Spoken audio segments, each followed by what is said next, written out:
వేమన పద్యాలు సిరీస్లో 95వ పద్యం.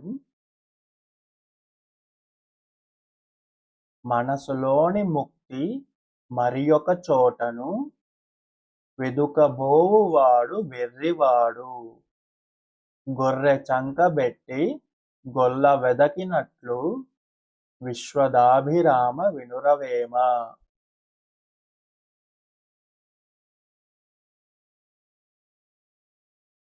మరొకసారి. మనసులోని ముక్తి మరియొక చోటను వెదుకబోవువాడు వెర్రివాడు,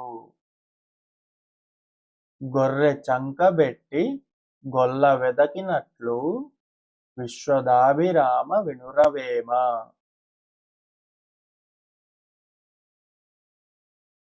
ప్రతిపదార్థం. మనసులోని ముక్తి, మనసులోనే ఉన్న ముక్తిని మరియొక చోటను మరో చోట, వెదుకబోవువాడు వెతికేవాడు, వెర్రివాడు అంటే పిచ్చివాడు, గొర్రె చంకబెట్టి గొర్రెను చంకలో పెట్టుకొని, గొల్ల అంటే గొర్రెలు పెంచుకునేవాడు, పశువుల్ని మేపేవాడు అని.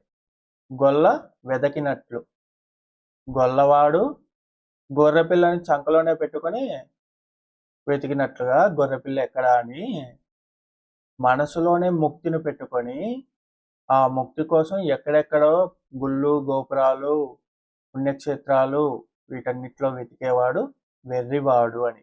అంటే ముక్తి ఎక్కడో లేదు, మన మనసులోనే ఉంది, మన ప్రవర్తనలోనే ఉంటుంది అని. భావం. గొర్రెపిల్లను చంకలో పెట్టుకుని గొల్లవాడు వెతికినట్లు మోక్షం కోసం వెర్రివాని వలె మనసుకు ఆవల వెతుకుతున్నాడు.